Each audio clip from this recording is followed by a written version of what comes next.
welcome to today's video, and this is a bit of a new project. I've inherited this JVC HR3660 VHS video recorder, which dates from around 1980 to 1981. There is obviously, as expected, a Ferguson equivalent, which is the Ferguson 3V16 Super Deluxe, or the Videostar Super Deluxe.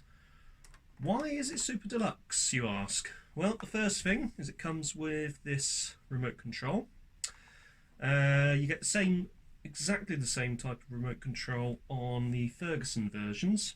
It's just a standard sort of DIN socket which plugs into the front of the machine here, and gives you control over there's a slow motion facility, and obviously the slow motion facility is controlled by this slider here. There is a pause facility, slow motion, normal playback, and also speed playback, which increases the speed of the playback, obviously. So I haven't actually powered this on yet. We're currently in standby, so that would be operate, that would be standby, operate, timer. You only get one event timer on this deck, I think, if I remember rightly. So let's power it on. Power switch is on the back of the machine as usual. Well, the clock is a bit iffy, which is to be expected, so let's put it out of standby.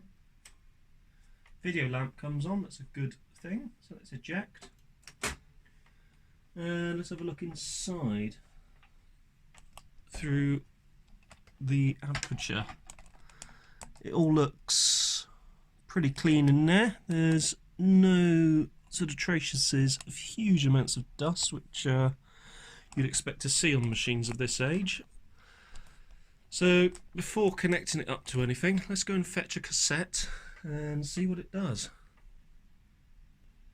So I've got a cassette.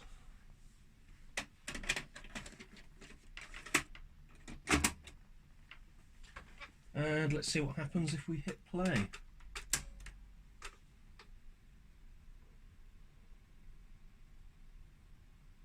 There is some noise. And not a lot else actually. Let's try fast forward. Again, some noise, not a lot else. Let's try rewind. Bit of noise, and not much else. So let's eject. Hasn't actually laced at all. The head is rotating, which is a good sign. So I reckon we have got, as expected with one of these machines, knackered belts. Now interestingly, it looks like the clock has seen better days. Yeah, that's definitely seen better days. That's a time. That's probably 1800.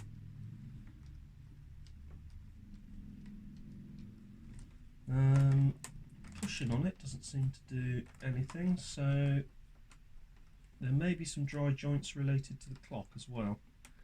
Again, really not the end of the world, because these sort of things are to be expected on a machine of this age. Let's grab a screwdriver and we'll be able to see what's going on a little bit better. So naturally the first thing that I want to do is to power down and unplug the deck. Now thankfully that will release without having power connected to the deck. Second thing I want to do, so I'm going to ignore topside for the moment, and we're going to go straight to the underside. The reason being is a lot of the belts reside in this particular area. If I remember rightly, these screw down to here. They actually screw into the cover itself.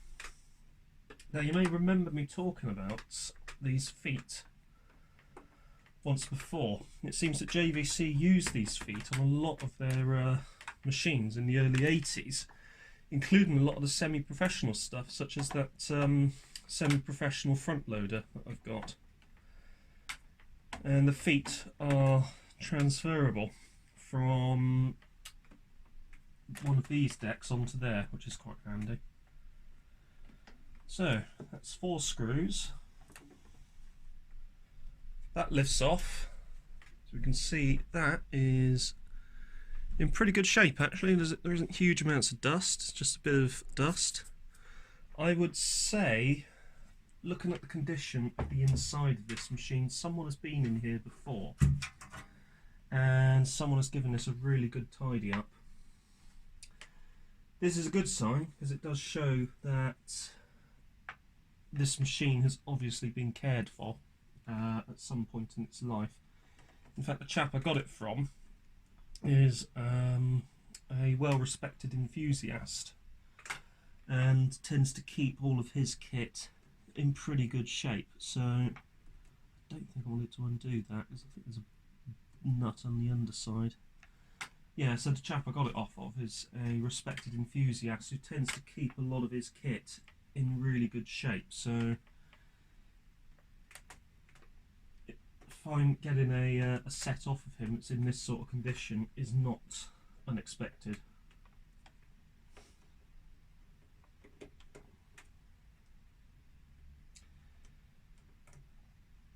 In fact, I will give a shout out to his Instagram in the description of this video. So if you want to go and check out some of his projects, you are more than welcome to do so. Chap's name is Jan, and yeah, he's certainly got a lot of interesting projects on the go, to be honest with you. Anyway, back to this one. So, yeah, my first mistake was undoing that earth strap, which is not the end of the world because in traditional JVC fashion that goes all the way back. I can quickly nip up that nut and we're back to normal. The next thing is these belts. So this motor here drives the head. This is actually the head assembly here. So you've got this big flywheel and a motor driving the head separately. On newer machines you actually have the head, the motor is actually within the head drum. These belts, so we've got this large belt on the capstan motor here. The capstan's actually got this huge ring around it, which is like a sensor, so it obviously tells us capstan position. Capstan drive belt looks good, doesn't actually look too bad. These belts do look okay. They don't look to be particularly frayed at all. This is, I think that is one of the spools. Oh, hang on a minute, this one here drives the spools. I think this one is just an idler. So there's obviously a flip arrangement for the spools, which drives the take-up spools depending on what way the deck is rotating. So what I'm going to do is just put this back into place, keep this like so, drop this back down. So on initial investigations, those belts look serviceable, however that is no actual sort of determination of whether or not they are absolutely fine. You can have belts that look perfect but are absolute garbage and ideally need to be replaced. Likewise, you can have belts that look like they're absolutely destroyed and still give a certain amount of life to the machine. One thing that I could potentially do is to fire the machine up and use some of my belt rubber restore on the belts just to see how it actually all goes, if it actually works. Next thing I'm going to do is to take this top cover off, and there are literally just a couple of screws in the top cover. 1 and 2. What's quite nice about these older machines is they come apart more modularly. What is even the word? Well, they're more modular in their construction. So you can actually remove the top cover without having to remove both the side panels, which is quite handy. You can also keep this on without actually having to remove anything. So this all looks reasonably clean. Pinch roller looks okay. What we are going to do is to connect up the power again, and I want to see exactly what it's trying to do when I load tape. So we'll power it on, take her out of standby,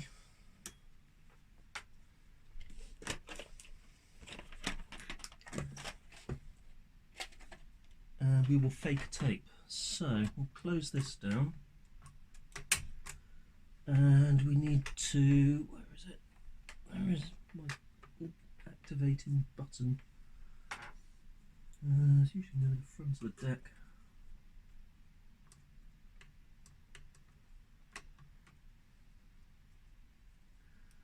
So that's actually mechanical. That releases, so if that's pressed in like that, that releases this record button. If you don't press it in, that stays firmly like that. So you can actually release the record button mechanically on these, which is quite nifty. So there is another release, which obviously tells us that the tape is in the machine. On newer machines, it's usually up the front. Let's eject again. And let's put a tape in. And let's hit play. So, head rotates.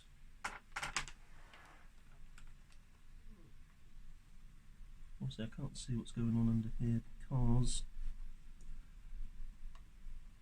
I've left this board in place. However,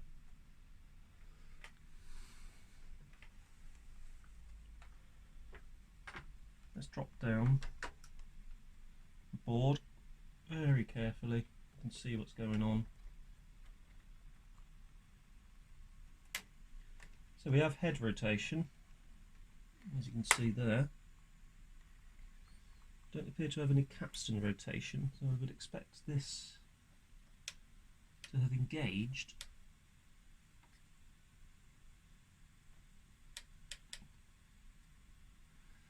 Because with this engaging, it actually starts lacing up the entire cassette.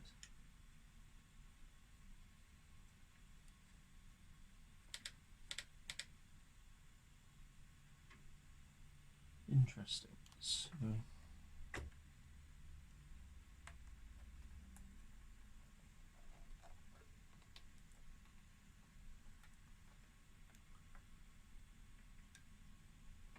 motors are quite free and easy.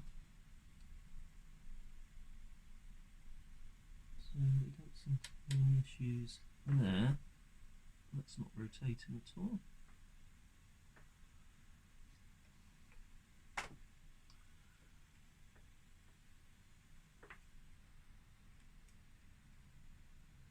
So let's try to fast forward. So fast forward.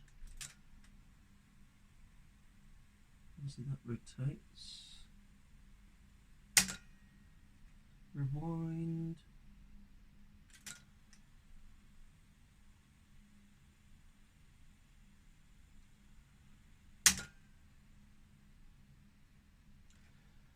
So it looks like we have no rotation from this motor. So it could be a duff motor or the supply to that motor. So we're going to need to do a bit more investigation into that. So we will put this back in place for now, because I think we've identified where the issue is. We need to see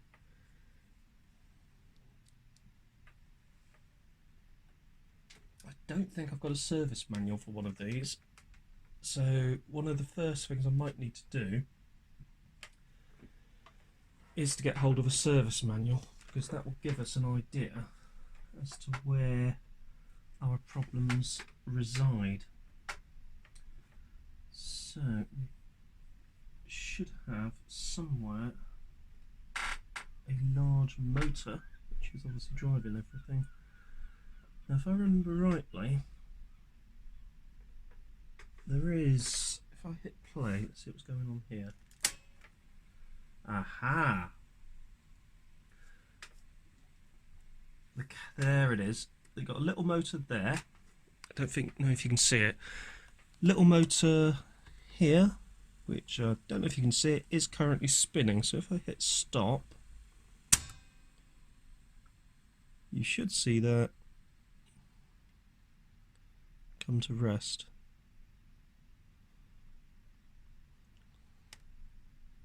Which it has done. So if I hit play, easiest way to show you actually is to mark it with a pen. So I've managed to locate this gold pen. It's one of those pens that everyone keeps going on about and seems to get really mad over and go, oh wow, they're amazing. I guess they're okay. For me they are just a pen. So let's give it a mark up on the wheel. It's set on the motor itself, which I've just done. Let's run the camera over it. Can you see that marking? Yes you can if I hit play. There you go. And stop. Now you can see further up here, about there or so, there is a pulley. There is a belt that goes around that pulley, and it looks like that belt is either popped off or is not man enough for the job. So let's see what we can do about that. So let's eject the cassette.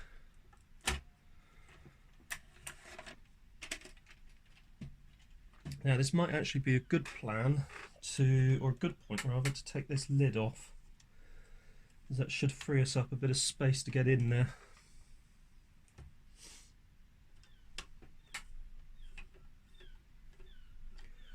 When JVC bought out the first VHS deck, which was very similar to this, I can't remember the model number, it's like 3300 if I remember rightly. The intention was that you could repair the VHS deck using components which were available off the shelf. So there weren't any real sort of custom integrated circuits. A lot of the integrated circuitry was off the shelf available stuff that you could buy from component suppliers at the time. Same with capacitors, resistors, diodes, etc. All of them available off the shelf, even down to sort of things like delay lines, etc. You could get all of those from your sort of local friendly vendor of electrical wares. Back in the olden days and up until fairly recently, that would have been someone like Charles Hyde. Unfortunately, Charles Hyde, I'm actually getting close to the PSU, so I'm just going to turn this off and unplug it. Charles Hyde went out of business a couple of years back, which was a real shame, and I'll be honest with you, quite a loss to the television repair community. You can see exactly what's happened with this belt. This is a small flat section belt, and it's literally popped off of this spindle. It would go around this larger centre bit, which you can't really see on camera. I'm just tapping away. So you might be able to see it here. If I pop this in, hang on, pop this downwards here, there is this raised bit about here, which would, the belt would normally loop around. If I remember rightly, I have done these before, and they are a pain in the bottom to actually get to, so this will be interesting. I can't remember if I could actually remove the entire cradle. If I can get this out of the way, it does make life a lot easier. And I seem to remember or recall that you can actually extend it beyond what it should go, or how it should go.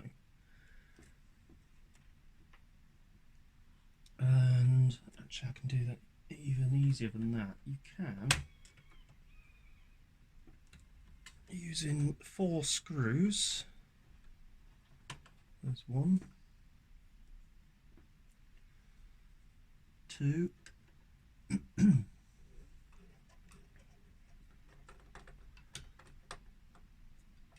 you come, 3, where are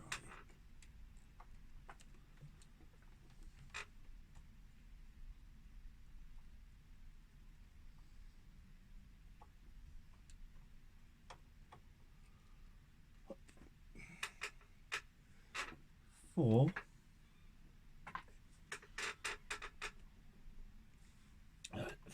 is conveniently located right about here. We can, by the looks of it, get this entire cradle up and out of the way.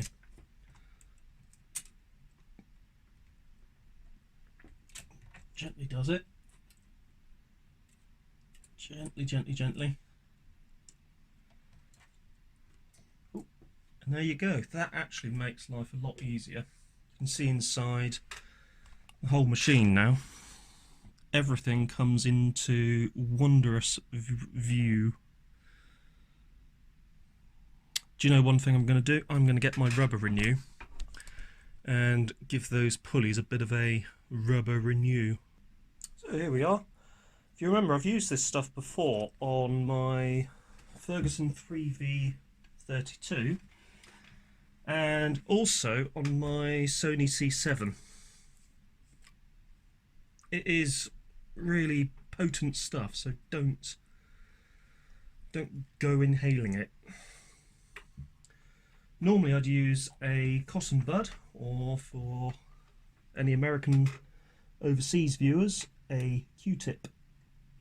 However, in this instance I haven't got any of those to hand, so I'm using this cotton wool bud thingy, which will do the job just as well. So I just need to press it up against here, just give it a liberal going over. You can see it really does bring off a lot of the scum from the actual pulley itself.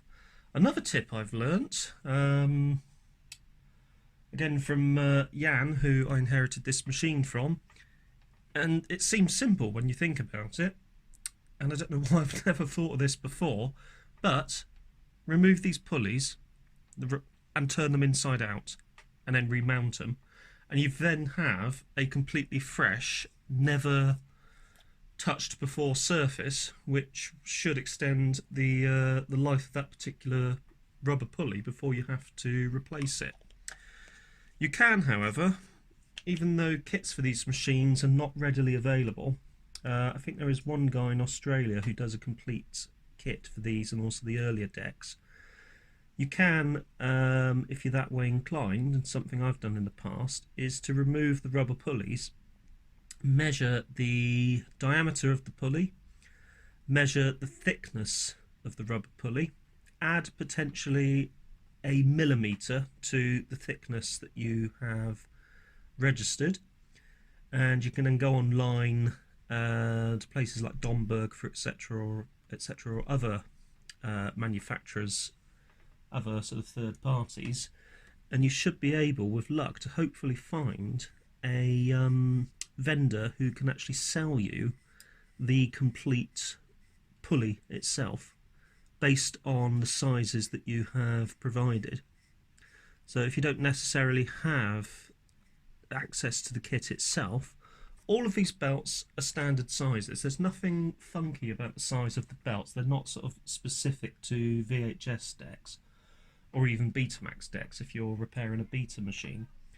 The size of the belts are pretty much universal. Cassette decks use a similar sort of set of belts, especially the flat belts. The flat belts are belts such as the ones that drive the capstan, which have a flat surface. These little ones here are known as square belts because they have a sort of a square profile. You can get square belts really from anywhere. They're not unusual or sort of odd to sort of find. You know, it's not too difficult to find a square belt if you so want to. So you can see here I've just taken this flat belt off. It looks like it's just slipped off of that pulley. You can see that's a little tiny flat belt there. It is potential. You could, if you're having trouble getting one of this particular size, you could probably go up a mil or two. This one still fairly stretchy, but I think that one is probably past its best. However, let's get some of the rubber renew and let's see if we can coerce a bit of life out of it. So we'll just run the belt over this, like so.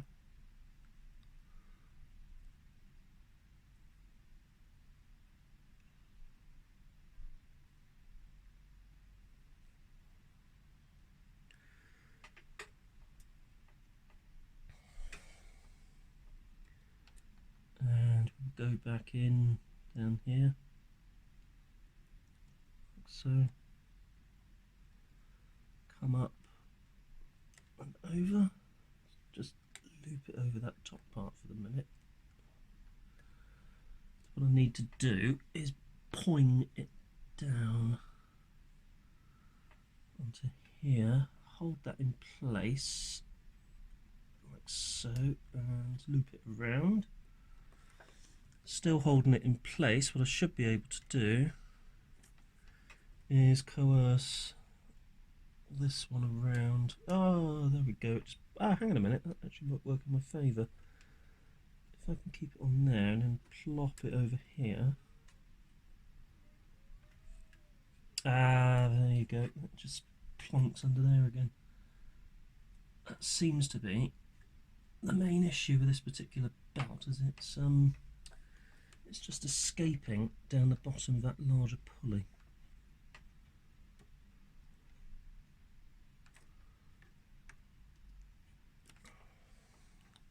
I'm wondering if this is actually too small.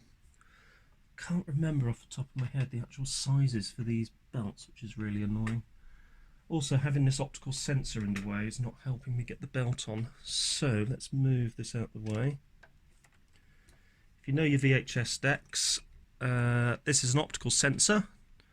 There is the video lamp in the centre, which shines through the cassette. There are couple of openings at each end of the cassette, here and here, which the light shines through. When you get to this clear leader, light shines through said clear leader, and that tells the machine to stop the cassette at either end of the travel, be it end of playback or end of rewind. So when the deck is actually rewound completely, the deck will sort of obviously know that it's time to stop rewinding because the tape has reached the end of that rewind job. Newer decks will actually auto rewind the cassette once it gets to the end of playback, and that seems to be what the majority of very late VHS decks actually do, is rewind and then finish playback and then rewind. So I'm actually going to keep it on that top piece, on the top run, loop it around gently like so, spin it so it goes down and just boings off like that. That's really irritating. Let's try it again. So keep it on the top. Keep it on the top there. Come on.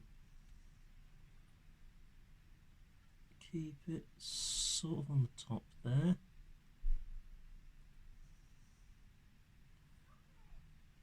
Like that. Oh, come on.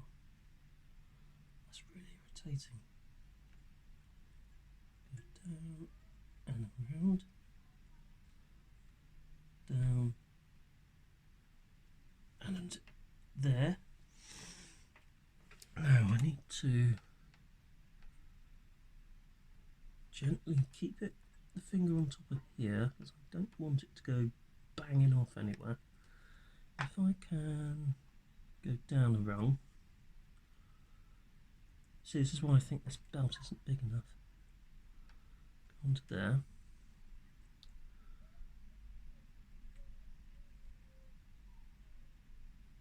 That's just going to wrap itself around and come springing off.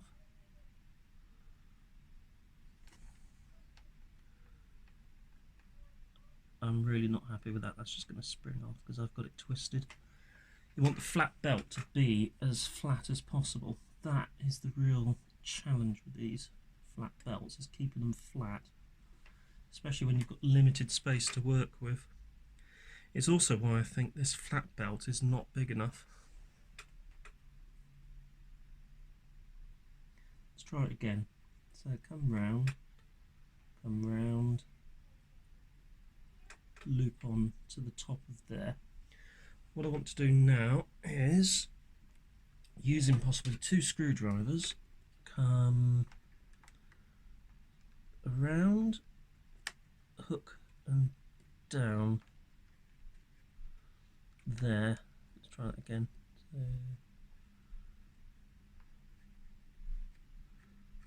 there. Pop. And a gentle rotation should cause that to come down there, which it has. Gently does it.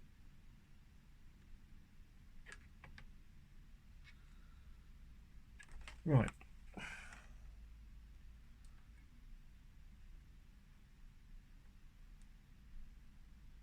And now it's riding on its edge again. That's exactly what I didn't want to happen.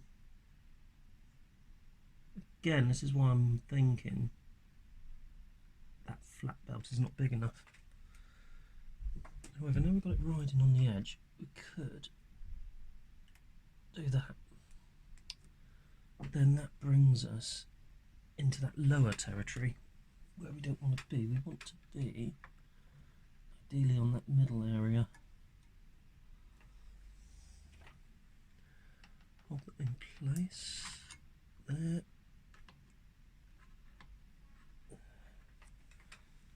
I guess there is the possibility it goes right on the bottom, but that would seem strange, but hey.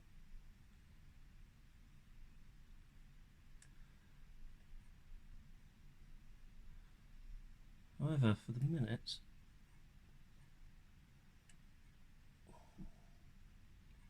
it's holding firm.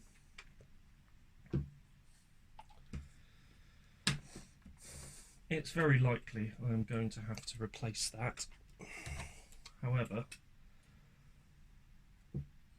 let's bring our sensor back.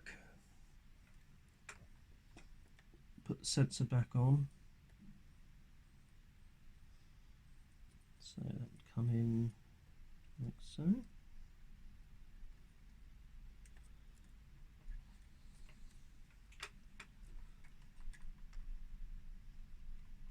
Okay.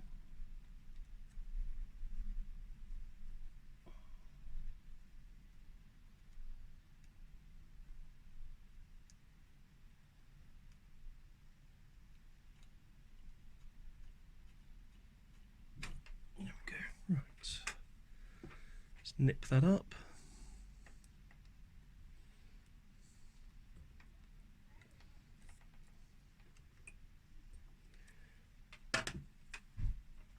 Let's put the cradle back down.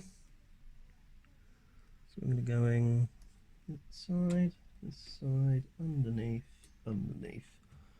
Minding your springs, minding your belts,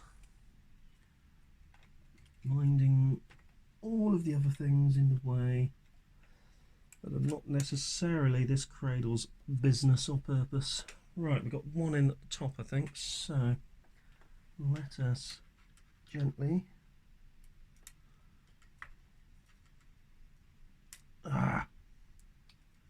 remove that. There we go.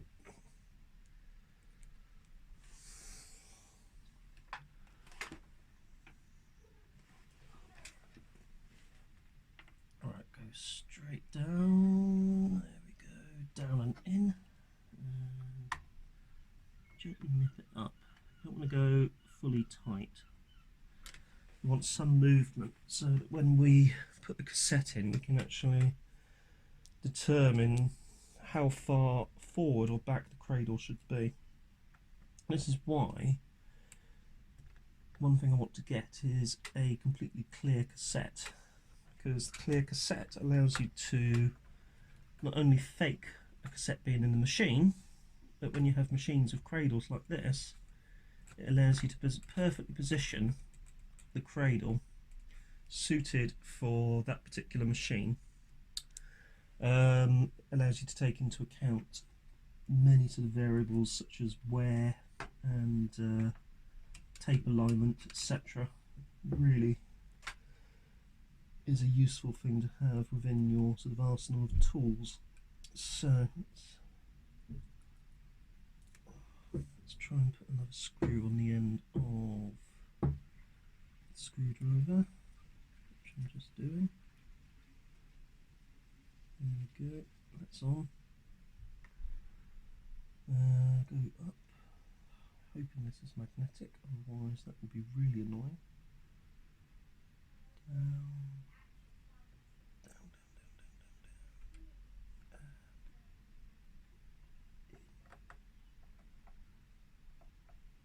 down. Holding that in place because it will spring back.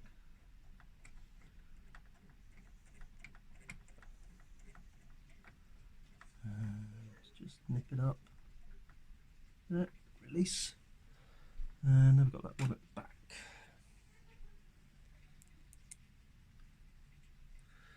So to do that one, I think I'm going to have to push the deck out like so, come down and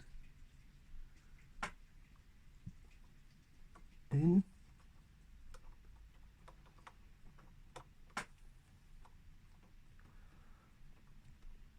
And we're in. So if I get the cassette,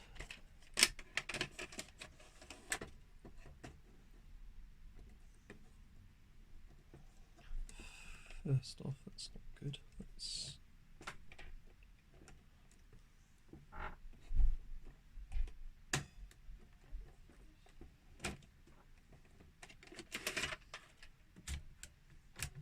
yeah, you can feel that's out of alignment already. So I think we need to come back this side a bit. There.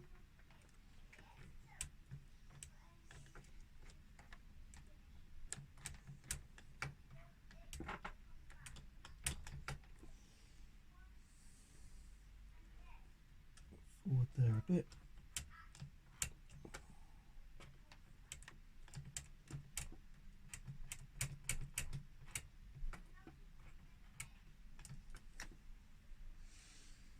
So back a bit.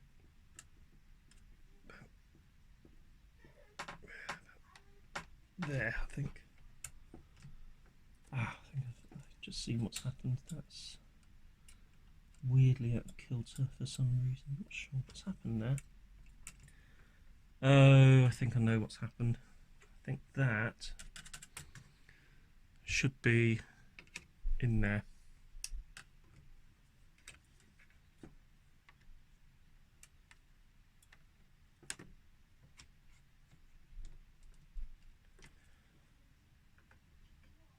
I think that means enough to take them down together. That's terribly irritating.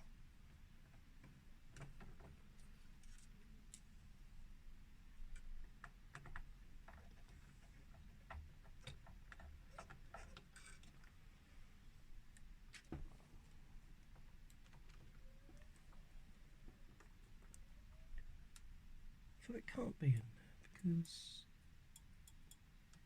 that doesn't make sense if it is.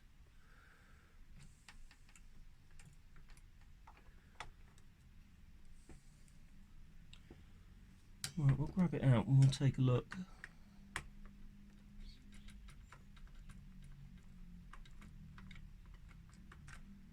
That comes out there, comes out like so, like so, like so, so.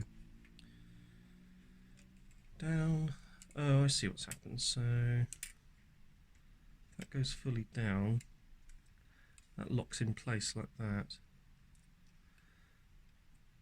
So yeah, that locks it in place, and then you have, I guess, the eject, which would flip it back out again. So let's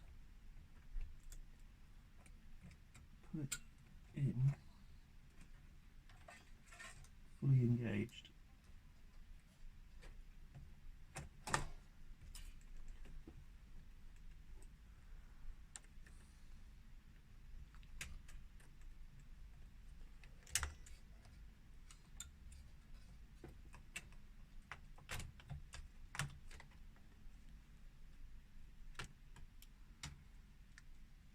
Yeah, there you go. That's where I made my mistake. You have to put it back in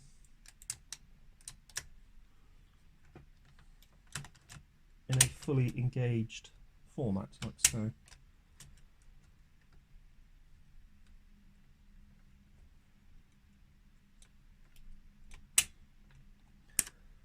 Right.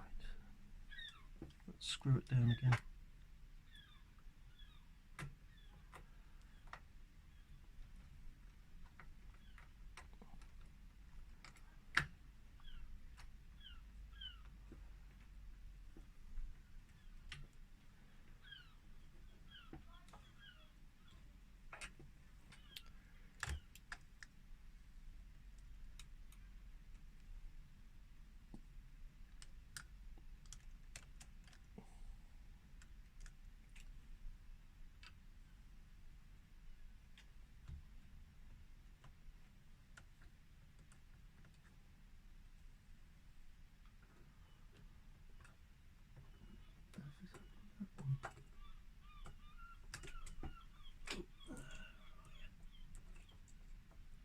Come on, fella.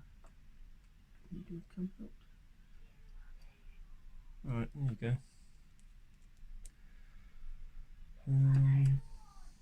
There, down, in there.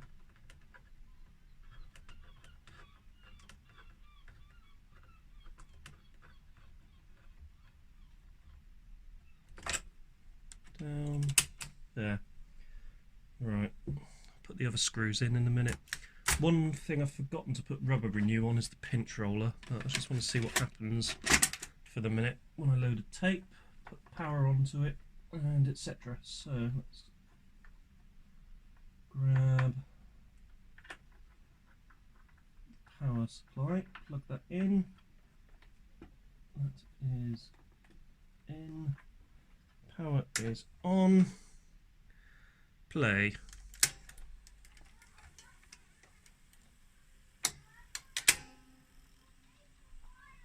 Yeah, pinch roller needs a bit of a attention, I think. Fast forward. Stop. Rewind. Stop. Eject.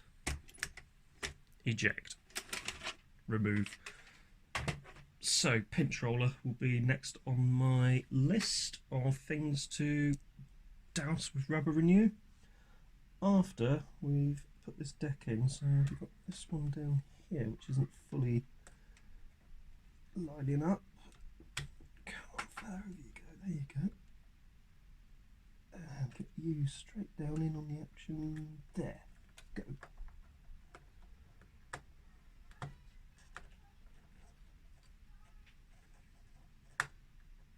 Screwed up. I think I had another one. So that one at the front's done, leaving this one right at the back. There. There you go. Screw up.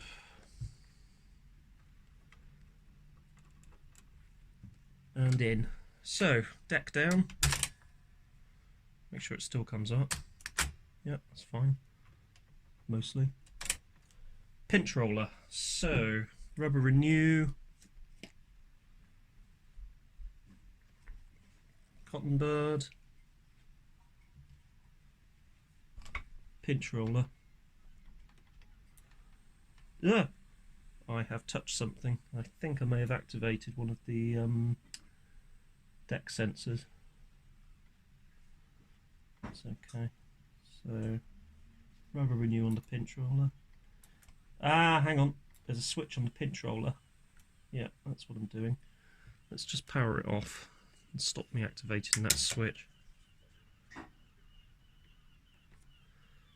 Yeah, you can see what's going on there. So I'll give the capstan clean. Right, now we just need to wait for that to dry out. So I've got the machine back together, and that's a bit proud. Check that that's, yeah, I need to sort that out. It's just the lid.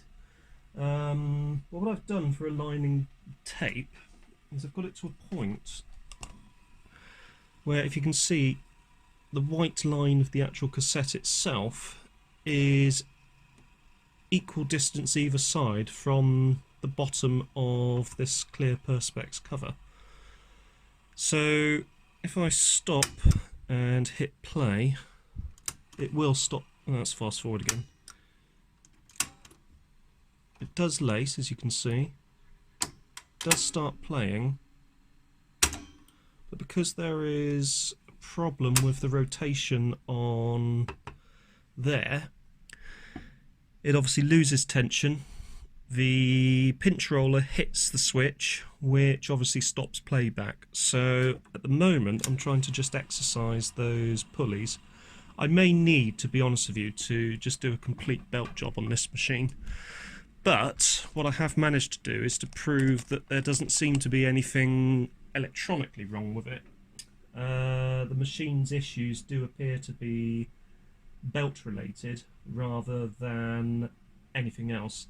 The pinch roller does have a switch on it, and the switch is quite close to the pinch roller itself. Now, I actually wonder if I can adjust that switch so that it doesn't switch itself off and unlace so quickly, because the pinch roller would lose tension if the take-up spool has not taken up the tape, and it is at that point that the pinch roller will hit the switch and stop the machine from operating. And there is literally just a tiny little reed switch down there, which, oh, whoops, which it does operate. And I think it's,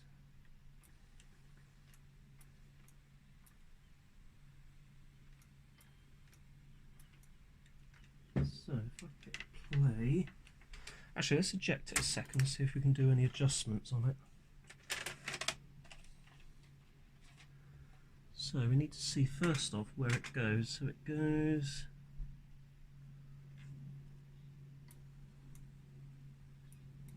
there it is.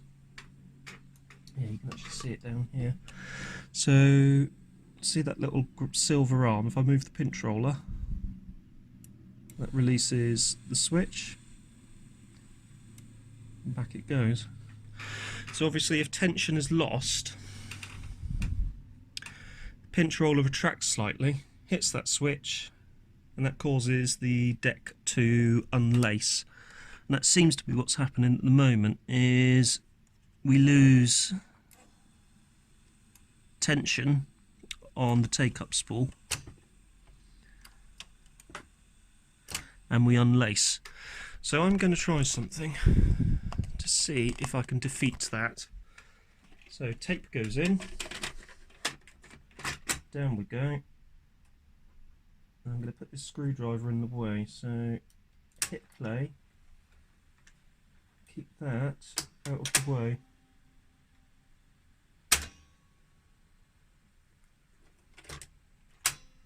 So it must be something else that's causing that. Let's try it again, so hit play, everything spools, away we go. Stops literally a few seconds after playing.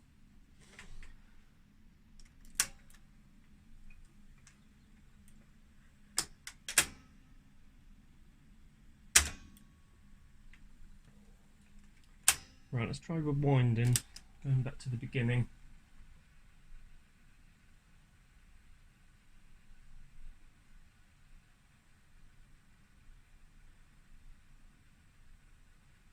The spools themselves seem to be fine, so there's a switch getting hit somewhere. It's causing us to unlace this solenoid. Oh, what is going on? I wonder what is going on. There must be something underneath.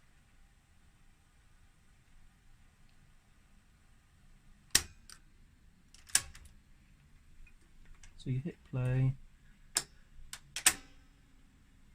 slight judder on that, and then it unspools.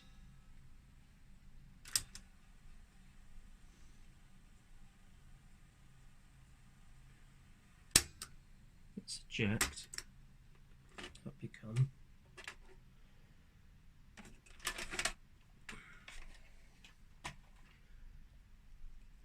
Let's try a bit more rubber renew on those pulleys.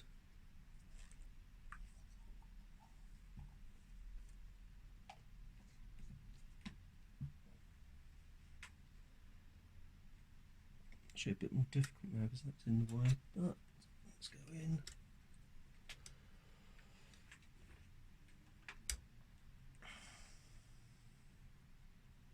Let's plop that there. Come around here. Let's spin it against that.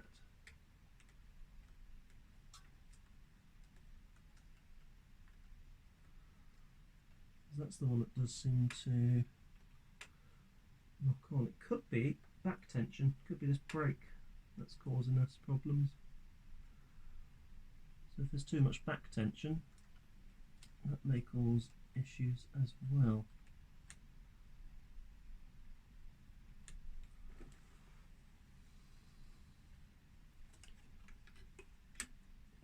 Did we actually rub on any of that at all?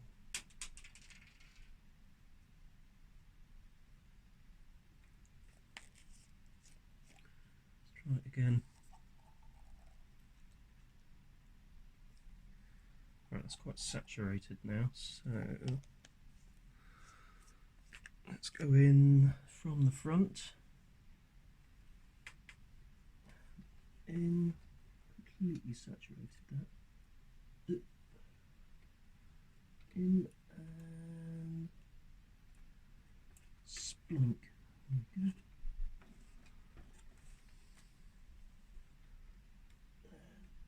Double. There we go. Under. In. There. Right.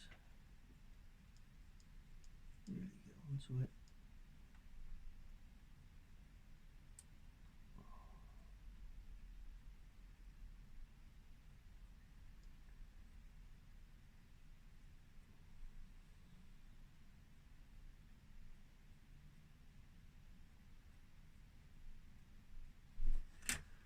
So let's come out again. Out you come. Right.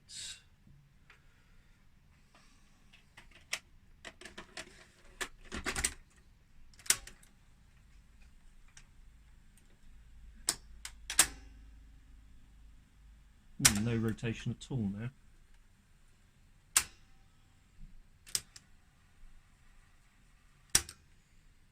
Let's see what I've done there. So it is a spool rotation issue, I would think.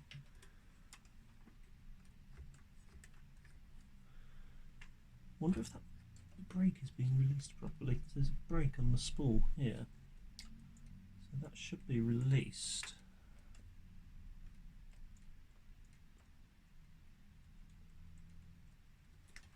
Let's try it again. So in, let's try the fast forward. That's fine. Stop. Playback.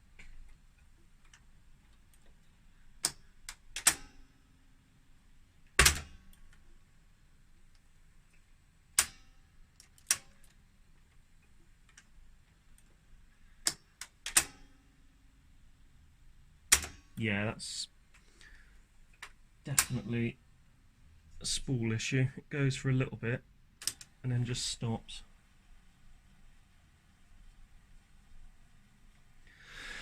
So I think what we're going to need to do with this is order up a complete belt and pulley kit. Once we get those in place, we should hopefully have a machine that's working.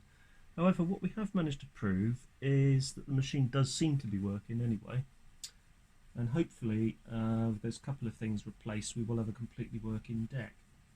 Anyway, if you want to follow the adventures of this particular deck, don't forget to hit that like button and also subscribe for more upcoming fascinating hobbies. I will see you next time, and thank you very much for watching.